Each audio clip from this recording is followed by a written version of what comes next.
하겠습니다. 어서 오세요. 네, 안녕하세요. 네. 자, 오늘 소개해 주실 내용부터 알아보겠습니다. 어떤 내용입니까? 자, 오늘은 자영업자 창폐업 통계와 함께 2025년 최저임금에 대해서 이야기를 해보도록 하겠습니다. 자영업과 관련된 전반적인 이제 상황들을 살펴보는 시간이 될 것 같은데, 자, 그럼 먼저 요즘 자영업자들 폐업이 계속 늘고 있다고 하는데요. 예. 자영업자의 창폐업 통계부터 좀 알아볼까요? 예, 우선 2023년 폐업한 자영업자는 약 91만 명. 근데 창업한 자영업자는 96만 명입니다. 네. 이때 법인까지 포함한 98만 7천 개 정도의 사업자가 폐업을 했고요. 그 와중에 또 123만 정도의 기업이 창업을 했다고 합니다. 엄청나게 폐업을 많이 하는 와중에도 창업을 더 많이 하는 아이러니가 발생하고 있죠. 폐업도 많은데 창업은 그보다 더 많은 거예요. 많다는 예. 말씀이시죠. 그런데 일단 이렇게 왜 폐업이 많은 거죠? 그 예전에도 말씀드렸지만 가장 큰 문제는 고물가, 고금리, 고환율이 지속되면서 경기 침체가 길어지고 있기 때문입니다. 코로나 당시 정부에서 신용대출을 자영업자한테 무조건 해줬었거든요. 그때 2% 이자율로 빌렸던 금액이 지금은 7% 이상의 금액으로 갚아야 하기 때문입니다. 거기다가 경기 침체로 장사가 안 되면서 폐업률이 급증한 것이죠. 그런데 여기서 또 특이한 점이 있죠. 폐업이 급증을 하는 만큼 창업이 계속 늘고 있다는 얘기인데, 심지어 폐업 수를 웃돌 정도라고요? 왜 이런 현상이 생기는 걸까요? 폐업을 한 사람이 취업이 안 되기 때문에 또 다른 창업을 하는 것이 가장 큰 이유입니다. 망했는데 또 하는 거예요.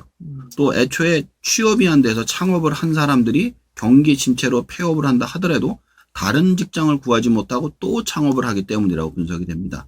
그리고 기업에서 베이비붐 세대가 퇴직을 하면서 창업을 하는 것도 가장 큰 원인 중에 한 가지라고 판단이 됩니다. 60세가 넘어 퇴직을 해서 취직이 안 되는 사람들이 또 창업을 하거든요. 그래서 저는 저번 주에도 말씀드린 것처럼 창업을 일정한 자격이 되는 사람들만 하게 하고 폐업은 크게 지원을 해서 자영업자 숫자를 구조조정할 필요가 있다고 생각이 듭니다. 폐업을 한 사람들이 다시 창업을 하기 때문에 창업자 수는 더 줄지를 않는 거죠. 하던 사람은 계속하고 또 새롭게 창업하는 사람 계속 늘고 그러니까. 예. 근데 폐업하게 되면 사실 뭐 거의 망했다고 봐야 되는 건 아닙니까? 그런데 또 창업을 한다는 건 뭐 자금이 있어서 하는 건 아닌가요? 그게 또 지원 정책이 또 있잖아요. 그러니까 또 폐업하신 분들 또 지원해 주는 정책이 있다 보니까 그래서 그분들에 대해서 좀 골라받아야 된다. 저는 이렇게 말씀을 드리는 게 실패를 했던 분들이 다시 또 창업해서 다시 성공하기 쉽지가 않거든요. 그렇기 때문에 그런 분들 같은 경우에는 일단은 취직으로 좀 돌릴 수 있거나 아니면 다른 사회 사업 같은 걸 해서 구제를 하고 나서 이제 어느 정도 기반이 마련된 다음에 하는 게 좋지 않나 이런 생각이 듭니다. 사전오기 7,800 도전으로 봐야 될까요? 그런데 예. 이 창업하시는 분들의 나이가 대부분 50대 이상이지 않겠습니까? 예. 직장에 취직하기 어려운 상황이다 보니까 또 자영업을 선택하는 경우가 많을 것 같은데, 이런 상황에서 자영업자 수를 구조조정해버리면 또 실업자만 더 폭증하는 현상이 나타나지 않을까요? 자, 그 부분에 대해서 제가 드릴 말씀이 많아요. 사실 이거 갖고 저하고도 또 이렇게 논쟁을 벌였던 분도 계시고 그런데 이런 부분에 대해서는 실업급여를 고치거나 재교육을 통해 취직을 하는 것이 더 낫다라고 생각을 합니다. 경쟁력이 없는 사람이 창업을 하게 되면 결국 경쟁의 도태가 돼서 그 영업을 하는 동안 빚을 지게 됩니다. 그럴 바에는 실업을 하게 되면 실업급여를 받을 수 있고 빚을 한 번에 크게 지지 않기 때문에 다른 일을 찾을 수 있는 시간을 벌 수 있죠.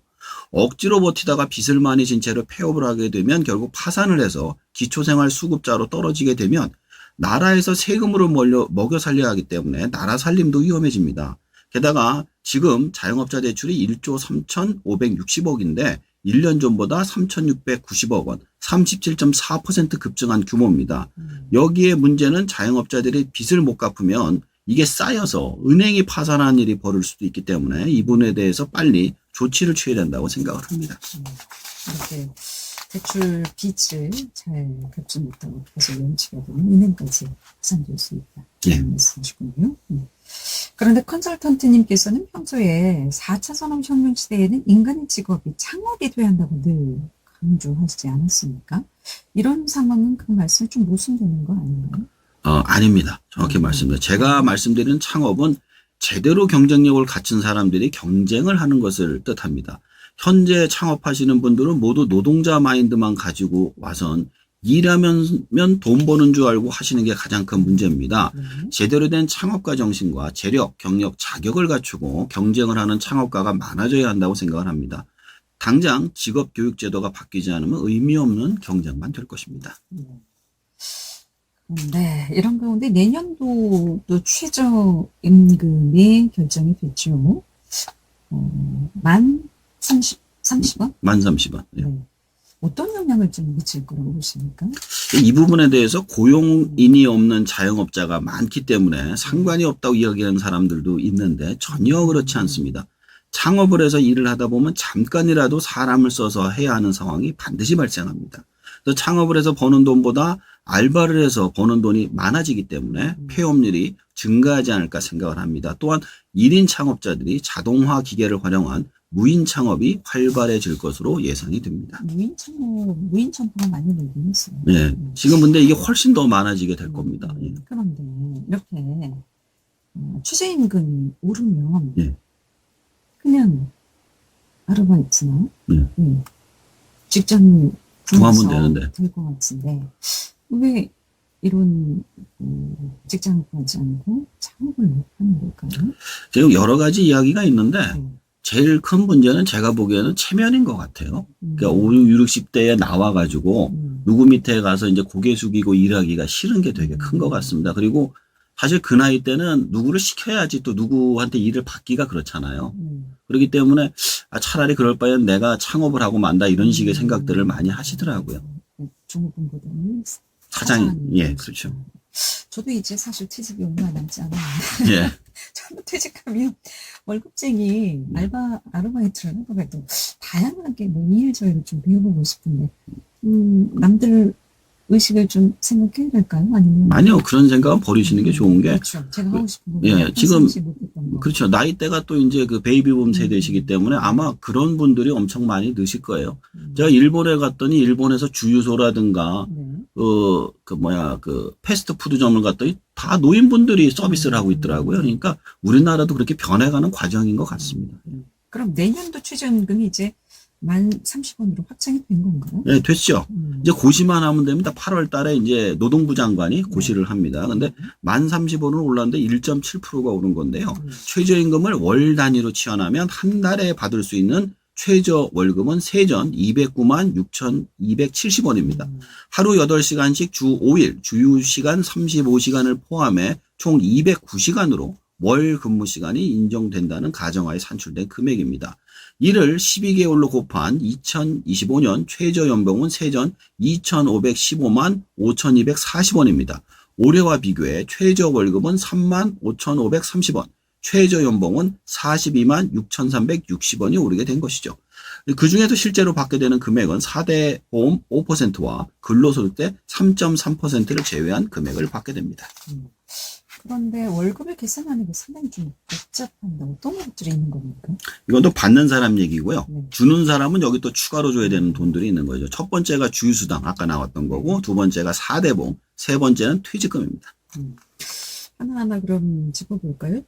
주휴수당 말씀하셨는데 이건 어떻게 계산하는 겁니까?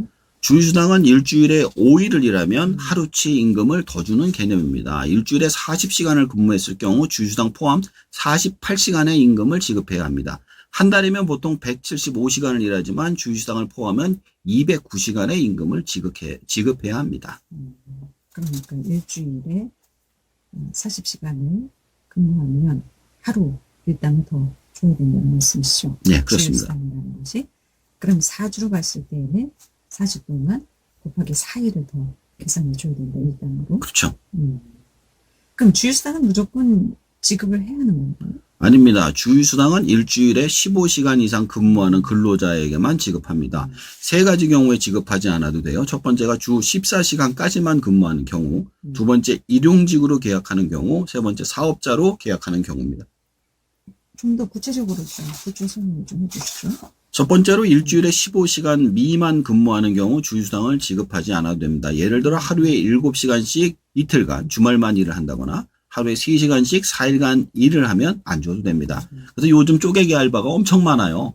조그만 식당 하나에도 알바가 4, 5명이 되는 경우가 많습니다. 그러니까 주휴수당을 사장님 입장에서는 안 주기 위해서. 그렇죠. 바쁜 시간에만 그렇게 3시간씩 쪼개서 쓰는 거죠. 두 번째, 일용직으로 계약하면 주휴수당을 안 줘도 됩니다. 매일 1급을 지급하는 경우 그날 계약이 완료되는 것이기 때문에 별도로 지급할 필요가 없습니다. 건설 노동자들의 경우에 많죠. 그분들은 일당을 받은. 아르바이트하고 1급 계산하는 거하고 어떤 차이가 있는 거예요? 아르바이트는 이제 월급을 나중에 받잖아요. 그런데 이분들은 그날 받는 겁니다. 오늘 정산이 끝났기 때문에 내일 안 나와도 되는 거죠. 그 차이를. 그렇죠. 네. 세 번째로 사업자로 계약하면 주휴수당을 지급하지 않아도 됩니다. 배달 라이더들의 경우 그때그때 일을 하기 때문에 별도로 지급한 것이라고 볼 수가 없습니다. 그러니까 이분들은 일을 같이 한 거지 내가 고용한 게 아닌 거죠.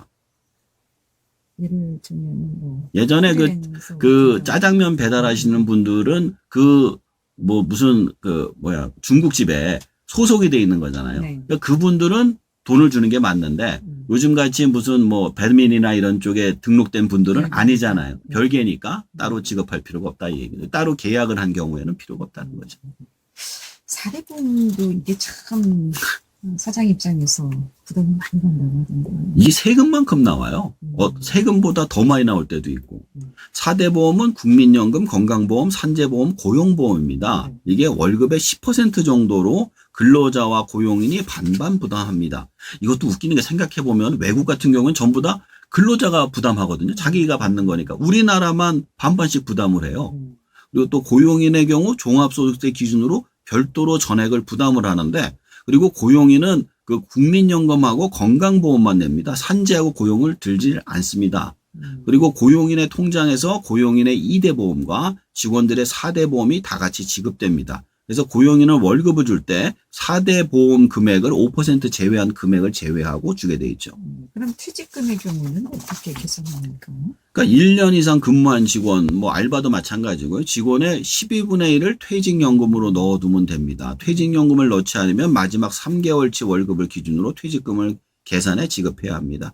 그렇게 될 수 있으면 퇴직연금을 들어놓는 게 좋습니다. 혹시라도 고용인이 폐업을 하거나 자금난에 빠져도 직업의 월급을 보존하게 되니 직원도 좋고, 고용인의 경우에도 한꺼번에 큰 금액이 나가지 않으니까 등록해 주시는 게 좋습니다. 그럼 퇴직연금은 어떻게 본인이 들어놓는 건가요? 그렇죠. 자기가 퇴직연금 같은 경우는 앞에 은행이 있으시면 은행에 가서 퇴직연금 들겠다고 얘기하면은 통장을 개설해 줍니다.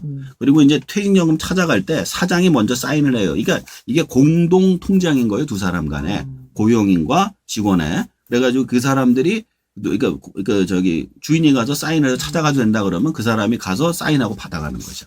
그러면 퇴직연금은 본인도 부담하고 고용주도 부담하고. 아니요.